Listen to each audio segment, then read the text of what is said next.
Interessante que até hoje, quando eu vejo uma obra, quando eu vejo uma estrutura, quando a gente fecha uma casa, eu continuo vibrando, acho legal, acho que a gente está num momento bem bacana agora. A gente viu que o mercado veio se desenvolvendo ao longo dos anos, né? Então, hoje já tem engenheiros especializados, você é especialista no sistema, né? Você é um desses, a Carla.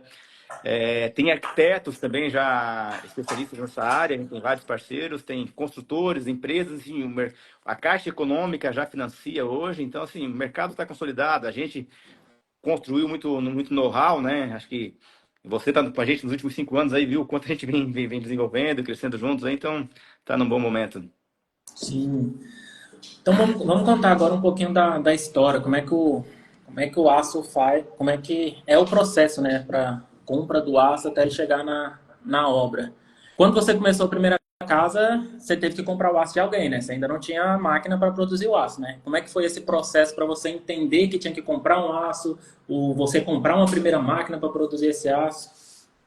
Entendia nada, eu achava que era comprar os materiais e a primeira casa até ela foi uma casa construída com wood frame. Foi wood frame que, enfim, era chacota dos meus amigos, diziam que era a casa de, não deveria falar isso na live, mas meus amigos diziam que era a casa Pode vir. de palito de picolé, que era um monte de palito lá. E aí, desculpa, eu tô com uma. E enfim, ali a gente começou. E aí, com o passar do tempo, eu fui entender que a Mundo Steel, que na época era Nunes Construção Seca, ela teria que se tornar uma empresa de educação. Até hoje a gente segue esses princípios, né? Que a gente precisava, quando eu vi que a mão de obra que a gente contratou não tinha conhecimento para executar a obra, quando eu vi que os arquitetos não tinham conhecimento ainda, né? Que as universidades não ensinavam ainda sobre construção seca, construção industrializada, a gente começou a fazer um trabalho de educação, então realizar treinamentos para formar mão de obra, bater porta a porta nos escritórios de arquitetura. É, Quando tínhamos obras Isso é até legal fazer hoje, talvez alguém esteja vivendo esse momento hoje, né? Porque tem muitas regiões do Brasil ainda está se desenvolvendo. O que a gente fazia, que até hoje dá retorno, era encher o ônibus lá com os acadêmicos lá dos cursos de engenharia e arquitetura e levar para visitar a obra. Mas respondendo mais, tipo, estou falando lá daquele início, onde, falando um pouco de mercado, nós entendíamos que, na verdade, nós não entendíamos, né? Eu entendi, na época eu pensei, segundo vozes da minha cabeça, eu pensei, existe a casa de alvenaria, existe a casa de madeira, aí vai existir a casa de steel frame no meio ali, tipo, não sei de onde eu tirei isso. E imaginava que na época a gente ia vender casas de 70, 80 metros quadrados. E e aí, quando a gente foi pro mercado, claro, a gente patinou bastante, né? Nos primeiros 2 anos, 3 anos. A gente entendeu que o público que comprava casas de steel frame era um público de médio, alto padrão. Casas de 300, 400, 500 metros quadrados, acima disso. Obras industriais. E voltando um pouco, né? Falando sobre sua pergunta, quando eu entendi sobre a compra de material, como Como é funcionava que ali. você entendeu essa compra, essa logística de compra de aço? Era aço nacional? É aço importado? Como é que funciona? Nós começamos com um aço comercial, aonde então começamos a primeira e a segunda casa foram yield frame e até surgir as com steel frame, né? Hoje a madeira do preço está muito parecido com aço, mas na época essa diferença era maior, né? E na época a gente começou a comprar aço em barras, que é o pessoal chama de aço burro, aço comercial, stick hoje, né? Então eles compravam lá as barras de 3 ou de 6 metros, é, dava o projeto arquitetônico lá pro montador e não tinha projeto estrutural e o Fazer montador. igual o pessoal monta drywall, então, hoje em dia. Exatamente, mas assim, depois, tirando a primeira e a segunda casa ali que a gente errou na mão de obra, ali, depois a gente acabou tendo um pouco mais de experiência para cobrar o montador. Mas enfim, nós comprávamos o aço no mercado, dessas empresas que fornecem aço aí, tem diversas delas aí pelo Brasil hoje, né? Só que em determinado momento, eu entendi que a gente estava fazendo novo de forma antiga. Eu até criei uma frase, tenho uns amigos aí que falam que eu gosto de criar frase, que eu falei uma frasinha simples, mas não basta fazer o novo de forma antiga. Então, o que eu entendi com isso?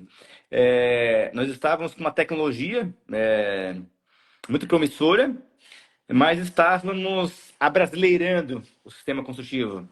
Então, nós vendíamos uma tecnologia, mas igual se vendia tijolo, igual se vendia areia. Uhum. Então, enfim, eu mexia um caminhão de material e enviava para o cliente. E claro, com o passar do tempo, eu fui entendendo que o mercado foi amadurecendo também, né? A gente sempre pesquisando, sempre buscando inovar, sempre buscando fazer o melhor naquilo que a gente, no mercado que a gente atua, né? E aí foi quando a gente entendeu que, poxa, peraí, nós precisamos nos tornar uma empresa de engenharia, antes de mais nada.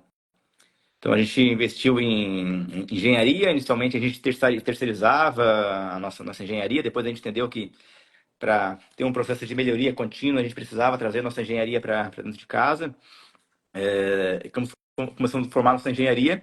Investimos também na nossa indústria, a nossa fábrica aqui, para trabalhar com os kits de aço engenheirado, né? Então, ao invés de você comprar as barras de aço lá, eu preciso, às vezes eu fujo dos detalhes, porque eu parto do princípio que todo mundo conhece steel frame, né?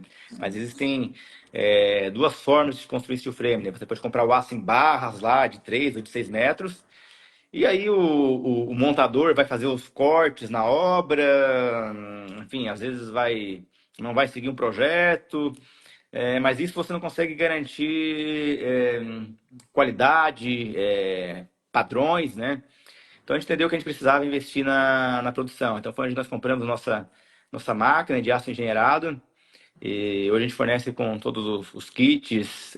Enfim, a gente Ah, vem vamos evoluindo. no primeiro ponto então. Para você comprar essa máquina, como que é? Essa máquina vende no Brasil? Você teve que começar a falar inglês para comprar essa máquina? Como é que era isso lá em 2010? Porque em 2010 tinham poucas empresas. Hoje tem bastante empresa no Brasil que tem máquina, mas naquela época, sei lá, acho que eram umas três no máximo, você tinha. Então, eu comprei uma primeira máquina, que até tenho essa máquina até hoje aqui. No momento ela vai para algum espaço do nosso museu. Mas eu comprei uma primeira máquina de uma empresa que já estava no Brasil. Ela tinha iniciado com essa máquina, depois tinha melhorado já. Aí comprei essa máquina e trabalhei com ela ali há uns 2 anos com essa máquina. Só que essa máquina era uma máquina muito limitada em termos de produtividade, em termos de qualidade, calibrar ela era muito, muito complicado. Então, é, era uma máquina já ultrapassada. Então, aí depois a gente entendeu que a gente tinha que, para a gente se manter no mercado, a gente precisava investir no equipamento novo. E aí são aquelas decisões que a gente precisa tomar, né? Porque tem alguns momentos que não dá para voltar para trás, né? Então, eu já tinha ido para o mercado, já tinha lá nossos clientes, os clientes começaram a reclamar da qualidade do nosso aço. E aí, enfim, era um investimento alto, o aço aumentando, algumas inseguranças ali que a gente passou naquele período. Mas aí eu pensei o seguinte, poxa, tem hora que não tomar uma decisão é tomar uma decisão. Uhum. Então a gente decidiu importar a nossa máquina, aí uma máquina mais nova. O vendedor fala que o vendedor quando vende a máquina ele fala que é só chegar e colocar na tomada. É, a gente sabe que não é, mas na hora a gente quer acreditar que isso seja verdade. E, enfim, chegou uma máquina nova, uma máquina mais moderna. Eu sei que ficou uns 6 meses ali até calibrar essa máquina.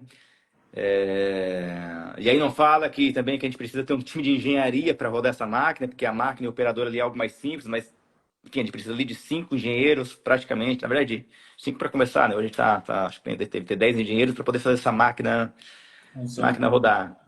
Mas tem dado certo.